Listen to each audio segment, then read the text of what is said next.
Hello and welcome to our final report from the Cannes Lions International Festival of Creativity. It's been an action-packed few days inside the Palais, where most of the big awards have now been given out, and also outside, where all the big tech companies have been dazzling VIPs with exclusive events. On Wednesday, the Croisette was serenaded from Spotify Beach by Foo Fighters and A$AP Rocky. The Current can confirm that the ad industry was into it. All joking aside, the big themes of the week are now coming to the fore, from AI to sustainability to the power of sports branding. And joining me now to give his take on the Cannes Lions experience is Winston Binch, the Chief Brand and Experience Officer of GALE. Hi Winston, how's your week at Cannes been so far? It's been packed. It's quite an adventure. I noticed last night there was a big prize, a Grand Prix prize for the Nike campaign, which is called Never Stop Evolving, which featured Serena Williams in an AI virtual matchup between her 2017 self and her 1999 self. It's sort of an indication of the power of sports, also the power of AI in creative. Do those big themes resonate with you? They do, but here's, most of my career has been focused on brand innovation. And earlier in my career, I was always trying to do firsts, use technology in new ways where no one else had used it. And I've shifted my perspective and shifted the approach I take. And in fact, now what I really want to understand is what resonates with audiences, the specific audiences and customers that I'm working with on a particular brand. And a lot of times, we experiment, we're always experimenting with new technology behind the scenes, but I don't rush to use something that's shiny and new. I just think it's the wrong approach. You want to let things settle. Like, for example, if we had all invested in the metaverse last year, that wouldn't have been a great thing. And so I think some of this stuff, it's easy to get excited by the new. It's so easy to get excited, but you kind of want to let the dust settle. And you want to see how the market reacts to different brands or even creators trying a lot of this tech. So I take a really measured approach, and we do, to brand innovation now. And it's very audience focused. And I think with media dollars and efficiency being top of mind and ROI being something that we have to think about more and more, I think we have to be really smart about the kind of solutions we deploy for our brand partners. Yeah, that's interesting. Another one of the big themes this year has been sort of purpose-driven advocacy. But yesterday, P&G's Mark Pritchard said, it's time to get back to fundamentals. Do you know what he's referring to there? Have we reached peak purpose? Yeah. I think that peak purpose is a catchy phrase. And of course, it comes out of Cannes because this is a creative conference. Still, a good part of it is. I do a lot of brand work. We do a lot of brand work, and purpose matters. I'll tell you why, because you need to know who you are. Because if you don't know who you are, you're not going to reach customers, the right customers for your brand. And I think connecting those dots and getting back to the fundamentals are really important. A lot of times when we think about innovation, we're thinking about what's next, how to improve something. But innovation is getting the fundamentals right. It starts there with the foundation. So we're actually seeing an uptick in brands coming to us for brand purpose, mission, values, definition projects. And I think we've seen that in unstable and uncertain times before. It doesn't mean that they're foregoing all of the dynamic AI, ML driven kind of execution solutions. That's just part of the mix. But as you go into the market, you need to know who you are. And I think that comment might have been more directed into the types of creative executions we're seeing.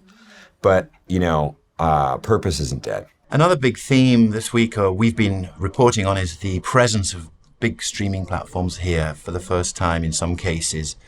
What does that tell you about where the industry is going? Are we seeing some kind of shift in the way that relationship between big tech and advertising? Is the presence of the streaming companies a bellwether for a change? I've been here. This is my 11th year coming to Cannes. I took a little bit of a break, but I came back, and the technology and media evolution of the show continues. I mean, I remember when everything happened here at the Palais, and then Google showed up, and then things migrated to the beach, and then the Google Island, and so on. And now, there is so much content here, and it started as a creative festival. It still is at its core, right? But the big conversation is around media, around tech, around streaming and all this new media. And we're going to see that continue to develop, right? Because the world, again, has been going more algorithmic. We've been in an algorithmic era for a long time. We just didn't know it. When we were all excited about Facebook apps, that was the beginning of this time, and going back to Google search. And having been in the industry a while, and being someone that came from digital marketing, it's just,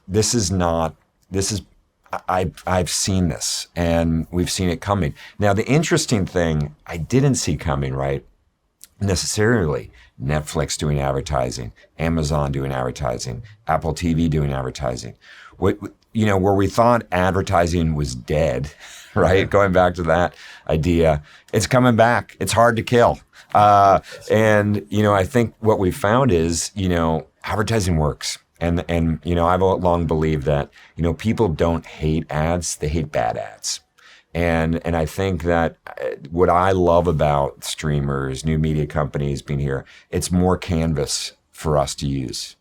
Speaking of good ads, you have worked with many brands, but there's one campaign right now that's in the spotlight, the Chipotle Doppelganger campaign. Could you talk a little bit about that campaign? Sure.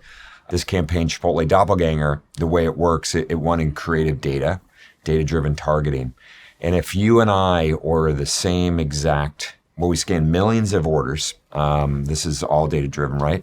And if you and I order the same exact order, 8 ingredients, same exact thing, at the same time in a different city, we both get a cryptic email saying you have a Chipotle Doppelganger. And it lists out the same ingredients. And what we found is, and there was no offer included in this. And it was a sensation on TikTok. People are using it as a green screen, saying, hey, check out my Chipotle Doppelganger, give me a call. And then, what I found really interesting is that, this drove 4.8 million in revenue in the first 6 weeks. So a lot of times what we think about, unfortunately, I find that a lot of brands use CRM and loyalty as just a pure transaction channel. But that's a missed opportunity. We find that if you mix brand content, creativity, plus kind of offers and transaction, you get better returns. In this case, we were able to get returns with no offer. So I find what I love about this case, and team on both sides did a great job, is using all this data in insight. Really, the data is just a tool to give us insight, to create, and then to tell a pretty dynamic and fun story on top of it. You could only do that with scale as well, I assume. Absolutely, yeah. Well, you won a prize for that. Yes, we did. We won a Gold Lion for that. Fantastic, yeah. Well, Winston, thank you so much for sharing those insights with us. We really, really appreciate it. Oh, great. Thanks, Yeah, man. thank you. Cheers. There's more news coming out of Cannes. American grocery company Albertsons wants to improve transparency in retail media, and to that end is proposing a standardization framework. The idea is also backed by Omnicom, Unilever, and Pinterest, amongst others. The idea is to create some benchmark standards for retail media networks around metrics such as return on ad spend, conversion rate, and measuring lifetime customer value. The company's SVP of retail media, Christy Argelan, told Ad Age that it was an opportunity for retail media networks to come together. And on a lighter note, a verbal sparring match between two tech titans is escalating. Twitter owner Elon Musk has been taunting Meta's CEO Mark Zuckerberg ever since he proposed a standalone social network that could compete with Twitter. Musk escalated things when he tweeted that he was up for a cage fight with Zuck, who shot back with a message, "Send me location." Musk is proposing the Vegas Octagon, popularized by the MMA franchise. The publication Verge quipped that it was a tech billionaire brawl for the ages that needs to happen. And that's it for the current report in Cannes. We've had a great week here, and we hope you've enjoyed our coverage, and we'll see you next week.